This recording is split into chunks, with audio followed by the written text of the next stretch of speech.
देखिए, मैं I think कल भी मैंने ट्विटर पे बात की थी कि ये पिक्चर्स को कहीं और लेके जा रहे हैं। मैंने परफॉर्मेंस या टीम पे ड्रॉप होने की वजह से तो रिटायरमेंट दी नहीं थी। मेरा इशू कुछ और था। जैसे आई थिंक कल विकी भाई ने मेरी बात का जवाब खुद ही दे दिया। उन्होंने कहा कि जी आमिर के बयानात से मुझे बहुत दुख हुआ है। तो मैं उनको बताना चाहूँगा, बल्कि मुझे खुशी हुई है कि उनको ये एहसास हुआ कि किसी के गलत या जो भी बयानात होते हैं वो किसी को तकलीफ़ दे सकते हैं। तो मेरे तो गलत नहीं थे, मैंने तो सच बोला, तो उनको तकलीफ़ हुई है। लेकिन जब से ऑस्ट्रेलिया सीरीज़ टेस्ट सीरीज़ ख़त्म हुई थी, अगर आप सबको याद हो, तो कभी वो कह रहे हैं डिच कर गया, कभी कह रहे हैं कि जी टेस्ट क्रिकेट उसने वर्कलोड की वजह से नहीं छोड़ी, वो तो खेलना ही नहीं चाहता। तो ये बयानात पीछे जो थे, जो मुझे दुख दे रहे थे, जो मुझे मेंटली अपसेट कर रहे थे।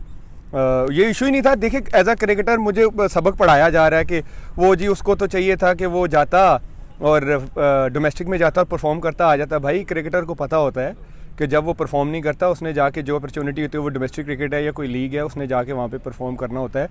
और सब्र का पैमाना मेरे से बेहतर कोई नहीं जानता। मैं 5 साल क्रिकेट नहीं खेला था, 2010 से 2015 तक, जब मुझे पता था कि मैं बॉल को भी हाथ नहीं लगा सकता था।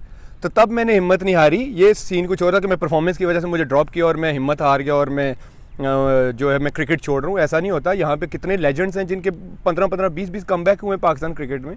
तो ये तो एज अ क्रिकेटर जब हम क्रिकेट स्टार्ट करते हैं तो हम यही सीखते हैं कि भाई परफॉर्म करेंगे तो टीम में रहेंगे, नहीं करेंगे तो हम जाएंगे डोमेस्टिक में परफॉर्म करेंगे, वापस आ जाएंगे। ये तो कोई इशू ही नहीं था। इशू ये था परफॉर्मेंस की। अगर बात करते हैं फिर कि जी परफॉर्मेंस का इशू था, तो फिर मुझे ये बता दें, जब मैं बांग्लादेश लीग में खेल रहा था और मैंने 21 आउट किए थे, तो अगले दिन टीम अनाउंस होती है और मैं टीम में नहीं था और मुझे पता भी नहीं था। और अगर कह रहे हैं वो पर्सनल नहीं था, तो मेरे से बात करनी चाहिए थी, मुझे बताना चाहिए था कि भाई मुझे क्यों ड्रॉप किया। मुझे तो नहीं पता था, मैं टीम से ड्रॉप था। और मैं तो परफॉर्मेंस को तो ये खुद लेके आ रहे हैं और मैं परफॉर्मेंस को डिस्कस कर रहा हूँ, तो मुझे तो नहीं बताया गया था। दूसरा ये है कि परफॉर्मेंस की बात मुझे नहीं समझ आती कि 3-4 मैचेस या 5 मैचेस पे कहते परफॉर्मेंस नहीं थी, तो फिर तो इस तरह के बहुत सारे जिनको एक मैच पे पाकिस्तान खिला दिया गया। अब बेचारों उनके साथ भी ज़्यादती है टू बी ऑनेस्ट, कि एक मैच पे आप पाकिस्तान खिला देते हैं और उसके बाद अगर वो 2 मैचों में ना करे तो वो कहते हैं कि जी खुदा हाफिज़ घर जाएं। तो ऐसा होना नहीं चाहिए। बाकी एज अ क्रिकेटर मुझे पता है कि भाई मैं परफॉर्म करूँगा तो वापस आ जाऊँगा, ये नहीं था। दूसरा, पर्सनल नहीं था। तो फिर जब स्टेटमेंट्स आती हैं, जी हमने उन्हीं को प्रेफर किया जो तीनों फॉर्मेट के लिए अवेलेबल हैं, हमने उन्हीं को सेंट्रल कॉन्ट्रैक्ट दिया जिन्होंने रेड बॉल खेलनी है। तो ये फिर क्या था? और जब मैं टीम से बाहर होता था तो बात तो नहीं करते थे कि हाँ जी क्यों किया, रीज़न क्या था। अब वो बता रहे हैं जी, वो मिसबा भाई ने बताया कि जी उसकी पेस नीचे आ गई थी। तो भाईजान, मैंने अपनी फ़िटनेस को देख के, अपनी सारा कुछ क्या कहते हैं इंजरीज़ को देख के, अपनी परफॉर्मेंस को देख के, क्योंकि मेरी पेस दिन ब दिन आ रही थी नीचे, क्योंकि इंजरीज़ की वजह से मैं 20 दफ़ा बता चुका हूँ कि मैं वर्ल्ड कप भी स्पैज़म में खेला था। और अगर आप अब रिसेंटली देखें, जब आपकी बॉडी रिकवर होती है, फ्रेश माइंड से खेलते हैं। मैं श्रीलंका में जाके मैंने 145 पे भी बॉलिंग की है। जब आप मेंटली फ्रेश होते हैं, जब आपको फ्रीडम दिया जाता है, तो ये होता है। बाकी परफॉर्मेंस का मैंने ये आप खुद लेके आ रहे हैं, मैं फिर बार बार कह रहा हूँ, मैं परफॉर्मेंस को डिस्कस ही नहीं कर रहा था। क्रिकेटर ठीक है, आप बाहर होते हो, अंदर आते हो। बहुत सारे यूनुस भाई कितनी दफ़ा बाहर हुए, उन्होंने कम बैक किया। आज हम उनको लेजेंड्स कहते हैं, क्योंकि ये क्रिकेटर का हिस्सा होता है कि उसने बाहर होना है, वो मेहनत करता है, जाके कम बैक करता है। और यूनुस भाई, शाहिद भाई, यूसुफ भाई, कितने लोगों के कम बैक्स हुए। तो इसमें मुझे ये नहीं था कि भाई कि मैं परफॉर्मेंस से बाहर हुआ, ओहो मुझे टीम से बाहर किया तो अब तो मेरा कुछ नहीं होने वाला। ऐसा नहीं होता भाई। मैं 5 साल क्रिकेट नहीं खेला, मैंने तब सब्र रखा था, तो अब मुझे पता था कि मैं क्रिकेट खेल रहा हूँ और मैं कम बैक कर सकता हूँ। आप यहाँ पे एक मैच पे पाकिस्तान खिला सकते हैं लड़कों को, तो यहाँ तो कुछ भी हो सकता है। फिर मैं तो, मुझे अल्लाह ने इतनी स्किल्स दी हैं, मुझे अपने आप पे इतना बिलीव है कि मैं कर सकता हूँ और मैं परफॉर्म करके वापस आ सकता था। ये इशू ही नहीं था। इशू ये था, जब आप सेंट्रल कॉन्ट्रैक्ट से बाहर करते हैं तो आप कहते हैं जी हमने तो उन्हीं को रखना है, तीनों फॉर्मेट खेलने वालों को जो पाकिस्तान को अवेलेबल है। तो आपने तो एक फॉर्मेट वालों को दिया सेंट्रल कॉन्ट्रैक्ट। मैं तब भी नहीं बोला। फिर आपने बोला जी हम टूर पे उनको लेके जा रहे हैं जो तीनों फॉर्मेट में हमें अवेलेबल हो। अच्छा जी, मैं तब भी नहीं बोला। फिर आप, जब मैं लीग खेलने जाता हूँ, जब मुझे मेरे पास जो अपॉर्चुनिटी होती है कि मैं कहता हूँ कि यार मैं वहाँ पर जाके परफॉर्म करता हूँ, तो वही अपॉर्चुनिटी है कि मैं परफॉर्म करूँ, मैं टीम में वापस आ जाऊँ। वहाँ पे आपसे सहाफ़ी कोई सवाल करता है किसी प्लेयर के वर्कलोड का, आप कहते हैं नहीं जी मोहम्मद आमिर ने तो वर्कलोड से नहीं छोड़ा, वो तो टेस्ट क्रिकेट खेलना ही नहीं चाहता। तो आपको कैसे पता कि भाई मैं नहीं खेलना चाहता? इसी तरह जिस तरह आप कह रहे हैं कि नो आमिर ने ये गलत बयान दे दिया, मुझे बड़ा दुख हुआ, तो मुझे भी बड़ा दुख हुआ था। मैं भी मेंटली अपसेट हुआ था। मेंटली टॉर्चर इसी को कहते हैं, जब आप आहिस्ता आहिस्ता प्लेयर को जो है ना साइड लाइन करने की कोशिश करते हैं। वो मेंटल टॉर्चर का मतलब था, और कोई ना। परफॉर्मेंस का मुझे कोई इशू नहीं है भाई, मैं परफॉर्मेंस करता, मैं वापस आ जाता, कोई इशू नहीं। मैं कितनी दफ़ा मिकी के दौर में भी टीम से बाहर हुआ एशिया कप से, उसके बाद आया, मैं डोमेस्टिक खेला, परफॉर्म किया। मैं साउथ अफ्रीका अमेरिका के टूर पे चला गया, इसका कोई इशू नहीं था। आप पिक्चर को कहीं और लेके जा रहे हैं, मैंने आके सच बताया था भाई मेंटली ये डिस्टर्ब कर रहे हैं, मैं इनके साथ नहीं खेल सकता। और मेरा स्टांस भी यही रहेगा, जो इनका माइंडसेट है इस माइंडसेट के साथ मैं नहीं खेल सकता।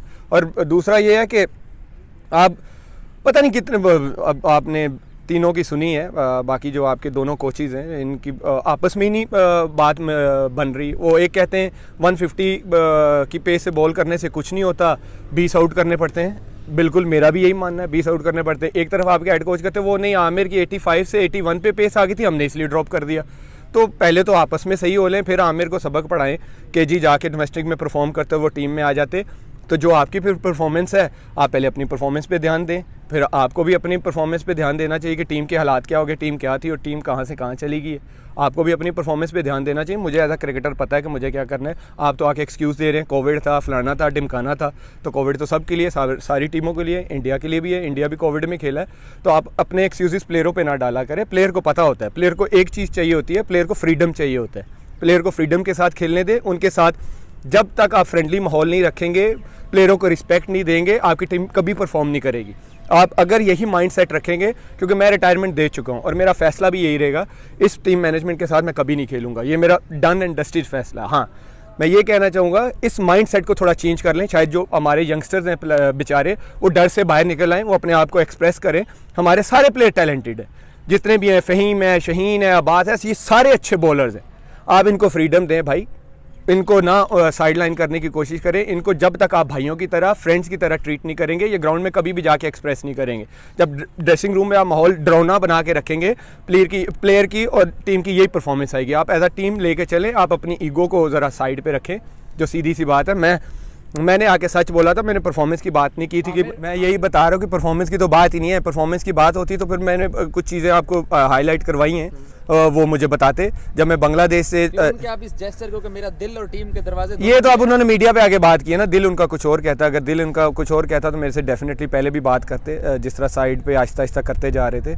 और दूसरा, मुझे नहीं लगता कि मैं खेल सकता हूँ, टू बी ऑनेस्ट। चीज़ें बहुत आगे निकल चुकी हैं। मैं ये नहीं कहता कि पीसीबी उनको निकाले, बिल्कुल उनको रखे। पीसीबी का एक सिस्टम है, उनको सिस्टम के तहत लेके आए। वो देखिए एज अ क्रिकेटर बहुत अच्छे थे, विकी भाई लेजेंड रहे हैं क्रिकेट में, मिसबा भाई बहुत अच्छे कप्तान रहे हैं। लेकिन जो माइंडसेट होता है ना मैनेजमेंट का प्लेयर्स के साथ, ये एक डिफरेंट कोचिंग है भाई, ये डिफरेंट एक एजुकेशन है।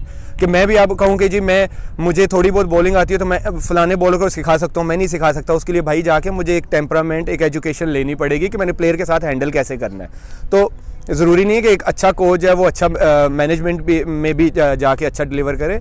लेकिन मुझे नहीं लगता कि मैं इस माइंडसेट, जो इनका माइंडसेट है, इस माइंडसेट के साथ मैं खेल सकता हूँ। I don't think so. चले वो बेचारे क्या पता किस सेंस में बात कर रहे हैं, लेकिन ये है कि मैंने पहले भी बात की है और आज भी कर रहा हूँ। मुझे सिर्फ जो सामने अप फ्रंट की है, क्या कहते हैं, हेल्प की है मेरी या सपोर्ट की है, वो सेठी साहब थे और लाला थे। इसके अलावा कोई भी नहीं था। पीछे बैठ के जो पता नहीं क्या करते रहे बंद कमरे में, अभी आके कहते हैं कि आमिर के साथ हमारा कोई पर्सनल नहीं था। लेकिन हमें पता होता कि पर्सनल क्या होती हैं, वो चीज़ें आपको नज़र आ जाती है कि पर्सनल इश्यूज़ पे कैसे साइड पे किया जाता है। बाकी मुझे अप फ्रंट जो सपोर्ट किया वो सेठी साहब ने किया और लाला ने किया, वो मैं हमेशा कहता रहूँगा और इस चीज़ को मैं कभी भूलूंगा नहीं। बाकी वो जो मर्जी कहते हैं, मैं भी कह सकता हूँ कि जी मैं तो कल प्राइम मिनिस्टर बन जाऊँगा या मैं प्राइम मिनिस्टर के ख्वाब बनने के, ये कोई भी अपने मुँह से कोई भी कुछ भी कह सकता है। तो वो कहते रहे, उन्होंने शायद किया हो, अल्लाह बेहतर जानता है, मैं नहीं जानता। उन्होंने फ़ाइट किया हो, शायद किया भी हो, मुझे नहीं पता। लेकिन जो मेरे सामने जिन्होंने मुझे सपोर्ट किया वो शाहिद भाई थे और सेठी साहब। अच्छा, देखिए मेरा स्टांस सबसे पहले तो मैं क्लियर कर दूं, ना मैं बोर्ड के सिस्टम से बड़ा हूं, ना मैं क्रिकेट से बड़ा हूं। ये सबके माइंड में बात होनी चाहिए। लेकिन मैंने जो मैनेजमेंट के माइंडसेट की बात की है, ये मुझे नहीं लगता कि मैं एज अ क्रिकेटर इस मैनेजमेंट में आके मैं डिलीवर कर सकता हूँ। जब मुझे पता है कि मैं इस मैनेजमेंट के साथ या इस माइंडसेट के साथ डिलीवर नहीं कर सकता, तो मैं क्यों आके किसी लड़के की जगह मारूं या अपना टाइम भी वेस्ट करूं। क्योंकि जब आप एज अ क्रिकेटर, मैं बिलीव करता हूँ, आप किसी भी क्रिकेटर से पूछ लें, जब तक वो क्रिकेट को, ड्रेसिंग रूम को एंजॉय नहीं करता, उस माहौल को मेंटली फ्रेश नहीं होता, वो कभी डिलीवर नहीं कर सकता। आप जितने मर्जी प्लेयर उठा के देख लें, जब बंदा उसकी फॉर्म नहीं लगी होती, फॉर्म ना लगने का मतलब क्या होता है कि वो मेंटली डाउन होता है। तो जब बंदा मेंटली डाउन होता है तो वो अच्छी तरह डिलीवर नहीं कर सकता। उसके साथ जो अराउंड पीपल होते हैं, उन्होंने उसको उठाना होता है। यहाँ पे एक प्लेयर एक इनिंग में या 2 मैचेस में कुछ ना करे तो मॉर्निंग विंजिंग शुरू हो जाती है, की कर रहे हैं, ओ की कर रहे हैं। तो ये तरीके नहीं चलते। और ना आपने जैसे बोला कि मैं ना पाकिस्तान से पढ़ा हूँ, ना मैं क्रिकेट से पढ़ा हूँ, ना बोर्ड के सिस्टम से पढ़ा हूँ, लेकिन मैंने जो माइंड सेट की बात की है ये हमेशा मेरा यही स्टांस रहेगा, मैंने इस मैनेजमेंट के माइंड सेट के साथ मैं नहीं खेल सकता।